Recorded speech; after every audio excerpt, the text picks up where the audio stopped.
Hi everybody, my name is Brittany of Britzy Thrift. I'm a reseller on Poshmark, and today I thought it would be very helpful to go over some commonly flawed areas, specifically in women's jeans. So I may do some future videos going over other articles of clothing, but today we're just going to focus on women's jeans. And it might be helpful to you if you are used to selling hard goods and you're trying to switch over into clothing, or if you're just brand new to reselling. So it is very beginner, just to kind of go over some areas that I like to inspect when I'm looking over women's jeans when I go thrifting. So let's say you're thrifting and you come across a pair of ladies jeans and you already know that the brand is good and the size is good and the style is good, but next you have to look over the condition. So let's look over a few spots that I just automatically have become accustomed to looking over because I've been doing it for a while. But in the beginning, I don't think I really looked at these areas quite as much as I should have. So I'm going to use this for example. Now, this is a new tag pair of loft jeans. So they're not going to have the flaws or anything like that. But like still, it's just for example. The first thing that I take a look at is the inside. So you want to look at the interior crotch. I always look at this area because I want to make sure that there's no internal staining, no monthly staining, if you know what I mean. So you want to make sure that this area is clean. If you are gonna go back and recheck your inventory because this is an area that you have not been checking, and you come across, if you so happen to come across an item and you do have stains in the crotch, there is a way that you can clean it out. So usually what I do is I mix some baking soda, some Dawn dish detergent, and some hydrogen peroxide. I mix it together. I don't have like specifics of like how much. I just kind of like, pour a little bit, just a little bit, because you're only doing this little part here. And I mix it all together, and it just sits as like a nice stain treatment. Each stain is different, so I'm not really sure how long, but usually, I mean, at least like maybe overnight or something, and I'll just let that solution sit in here, and then I will do a warm wash. Try to be careful, not hot, just as warm as the fabric can stand without damaging it, and I wash it, and usually the stain will come out. So that's how you take care of that problem. You may have to do it more than once if it doesn't work the first time completely, but usually you will see some kind of a difference. So not just for the crotch, but also if you have blood on anything, you can use that same method to try to get the stain out.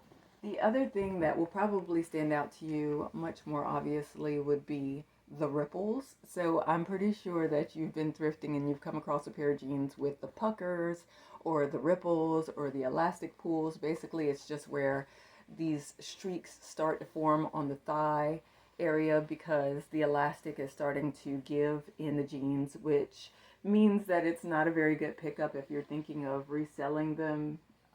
Sometimes you will see it very moderately, like in here, and in that case, it might be okay so long as you disclose it. But I'm talking about like if you see a pair of Paige jeans and they are completely rippled out, you might as well just leave them because it means that pair of jeans has pretty much run its course.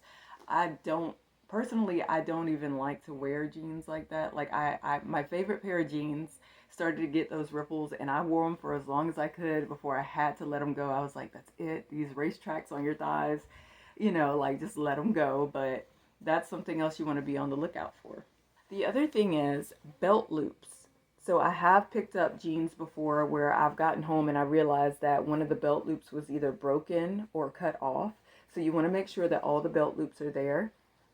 You also want to make sure that there was no belt that came with the jeans. 9 times out of 10 it doesn't, but I did have a pair of Veronica Beard jeans that when I looked up the stock photos, I realized that it did come with a belt. So it didn't make it look bad or anything, but it was just good to know that it came with a belt, so that way I could disclose that, hey, the belt is missing. So, but for most jeans, they don't come with a belt, but just something to keep in mind. Something else you want to think about is the zipper. So you always want to test the zipper. Completely pull it down and pull it back up to make sure that it's not catching, that it will go down and up.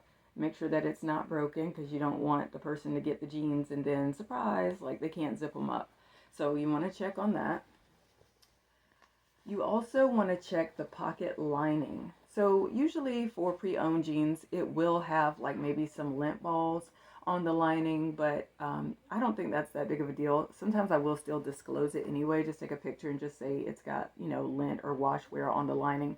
But you want to check the pocket linings because you want to make sure that there's no dried candy or just anything dirty in there. You also want to make sure that there are pocket linings as well, because I have had a pair of jeans once that I didn't realize until I got them home and started photographing them that the pocket linings had actually been cut out.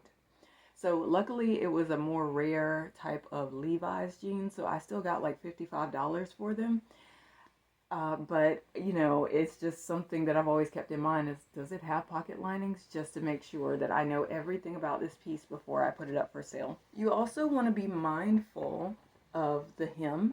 So in this case, these were factory made like this. They're meant to be distressed, but there are some jeans that don't look like this and they naturally start to look like this. So like we call it heel drag, when like the back, like if you've seen the 7 for All Mankind Dojo jeans, sometimes the backs start to get shredded like this, and it's because they've been dragging behind the person that wears them. So you just want to, and I'm not saying that any of these things are deal breakers, but I'm just saying if you want to inspect it, so that way you know everything about the condition before you buy it, that this is something that you can check out. So you just want to make sure that the hems aren't completely destroyed at the bottom.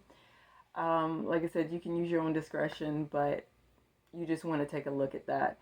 And the other thing is you want to see if the jeans have been hemmed. So I have seen some jeans that I've gotten where it's like this part is folded in and somebody has used glue to try to shorten the jeans inseam.